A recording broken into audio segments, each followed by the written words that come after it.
Victor von Doom या फिर doctor Doom, आपने ये नाम जरूर सुना होगा। आखिर ये मार्वल के सबसे खतरनाक विलन्स में से एक है, साथ ही फैंटास्टिक फोर और रीड रिचर्ड्स का सबसे बड़ा दुश्मन भी। आखिर कबीले में रहने वाला एक छोटा सा लड़का इतना बड़ा विलन कैसे बन गया? आज की विक्टर का जन्म हुआ लैटवेरिया में बसे एक कबीले में। उसकी माँ थी सिंथिया, जो कि तरह तरह के जादू किया करती थी, और वहीं दूसरी तरफ उसके पिता वर्नर, जो कि एक डॉक्टर थे। विक्टर के बचपन से ही उसकी माँ जादू किया करती थी और अलग अलग डीमन से शक्तियाँ मांगा करती थी। विक्टर को पता था कि उसकी माँ का एक डार्क साइड भी है, और इसी डार्क साइड की वजह से उसकी जिंदगी में सब कुछ बदलने वाला था। उस दिन उसके पिता ने सिंथिया को रोकने की भी कोशिश की। उसके पिता ने बोला कि उसे काले जादू की तरफ और आगे नहीं बढ़ना चाहिए और यहीं पर रुक जाना चाहिए। हालांकि उसकी माँ ने जवाब दिया कि हमारे कबीले की हालत देखो, हर तरफ बीमारी ही बीमारी है और हमें कहीं से मदद नहीं मिली तो एक एक कर सारे लोग मारे जाएंगे। मैं काले जादू से अपने कबीले और अपने परिवार का भविष्य सुरक्षित कर रही हूँ, साथ ही हमारे विक्टर को भी इसका फायदा होगा। लेकिन उसी रात कुछ और ही हो गया। जब सिंथिया उस डीमन से शक्तियाँ लेने की कोशिश कर रही थी तो उस डीमन ने सिंथिया को कबीले के सारे बच्चों की जान ले ली। हालांकि इसमें विक्टर बच गया। अब बैरन को आप ऐसा समझ लीजिए कि वो उस कबीले का सिक्योरिटी गार्ड है और उसके आदमी कबीले की सुरक्षा करते हैं। ये सब होने के बाद जब सिंथिया को होश आया तो उसे भरोसा ही नहीं हुआ कि उससे इतनी बड़ी गलती हो गई। वो तो ये सब कबीले वालों की भलाई के लिए कर रही थी और हो गया इसका ठीक उल्टा। इसके बाद कबीले वाले भी पूरे गुस्से में आकर सिंथिया को भगाने लगे और बदला लेने के लिए सिंथिया को मार दिया। और वहीं दूसरी तरफ कबीले वालों ने विक्टर और उसके पिता को कबीले से बाहर कर दिया। हालांकि विक्टर यहाँ बहुत गुस्से में था और साथ ही अपने माँ की मौत के गम में भी। और जब उसे और उसके पिता को बाहर निकाला जा रहा था तो उस छोटे बच्चे ने बोला कि वो एक दिन लैटवेरिया वापस आएगा और अपनी माँ की मौत का बदला लेगा। लेकिन फिर भी उन्हें कबीले को छोड़कर जाना ही पड़ा। वहीं दूसरी तरफ बैरन और उसके बचे लोगों को ये सब पसंद ही नहीं आया और वो बस मौत के बदले सिंथिया के पूरे परिवार की मौत चाहते थे। उन्होंने विक्टर और उसके पिता को ढूंढना शुरू कर दिया। वो दोनों कई दिनों तक छुपते छुपाते बैरन के लोगों से बचते रहे। और एक रात जब वो इसी तरह बर्फ में छुपे हुए थे तो विक्टर को एहसास हुआ कि उसके पिता बर्फ में जमकर मर चुके हैं। अब उस छोटे विक्टर के मन में सिर्फ गुस्सा था। पहले तो उसकी माँ की मौत के लिए वो कबीले वालों और उस डीमन को दोष दे रहा था, और वहीं अपने पिता के मौत के लिए बैरन के लोगों को।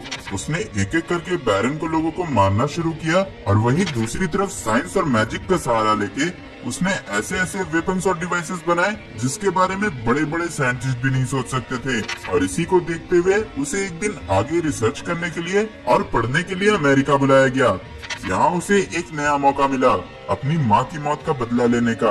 अब अमेरिका की एडवांस साइंटिफिक इक्विपमेंट्स और अपनी माँ की वजह से मिले मैजिकल पावर्स को मिलाकर वो कुछ ऐसा बना सकता था जिससे कि वो उस डीमन से बदला ले पाए। और उसे ये भी उम्मीद था कि उस डीमन ने उसकी माँ के सोल को अपने पास कैप्चर कर रखा है। फिर क्या, वो अपना पूरा टाइम इसी डिवाइस को बनाने में लगाने लगा और यही उसकी मुलाकात डॉक्टर रीड रिचर्ड्स से हुई।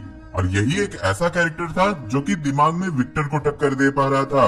लेकिन रीड को ये पता नहीं था कि विक्टर के पास तेज दिमाग के साथ मैजिकल नॉलेज भी है, और इसी का यूज करके विक्टर ने वो डिवाइस आखिर बना ही ली जिससे कि दूसरे डायमेंशन में ट्रैवल किया जा सकता है।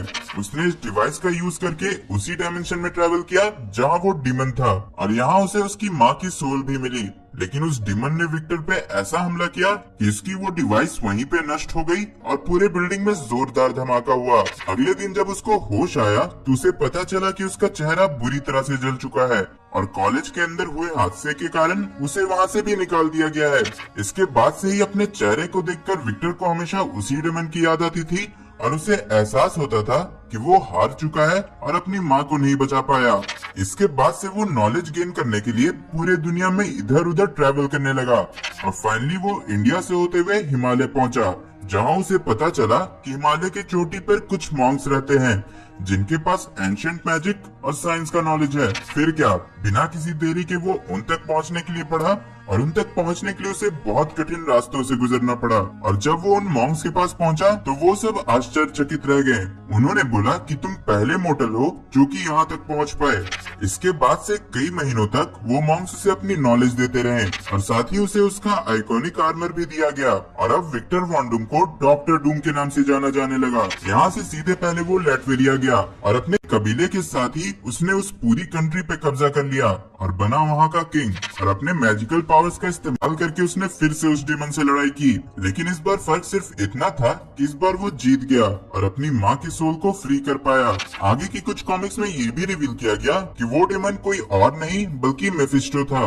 अगर डॉक्टर डूम की पावर्स की बात करें तो उसके पास है सुपर इंटेलिजेंट माइंड, जिससे कि वो ऐसे ऐसे इन्वेंशन कर पाता है जिसके बारे में आम इंसान सोचते भी नहीं। और साथ ही वो साइंस के साथ मैजिक को भी यूज करता है, जिससे कि उसके इन्वेंशन इम्पॉसिबल को भी पॉसिबल कर देते हैं। ऊपर से उसका आर्मर उसे सुपर स्ट्रेंथ और फ्लाइंग एबिलिटी भी देता है, और वो कई तरह के मार्शल आर्ट्स में भी एक्सपर्ट है। तो ये थी डॉक्टर डूम की ओरिजिन। क्या आप सब इस कैरेक्टर को एमसीयू में देखना चाहोगे या नहीं? पर्सनली मैं तो जरूर देखना चाहूंगा, क्योंकि यही एक ऐसा विलन है जो कि साइंस और मैजिक को एक साथ ला पाया है। वैसे तो कॉमिक्स में ये फैंटास्टिक फोर का विलन है, बट बड़े पर्दे पर इसे डॉक्टर स्ट्रेंज के साथ लड़ते देखने का अलग ही मजा होगा। होप सो कि ऐसा हो। मुझे उम्मीद है कि आपको मेरी वीडियो पसंद आई होगी। अगर पसंद आई तो लाइक करो और अपने दोस्तों के साथ शेयर करो। साथ ही ऐसे और कंटेंट के लिए चैनल को सब्सक्राइब करो।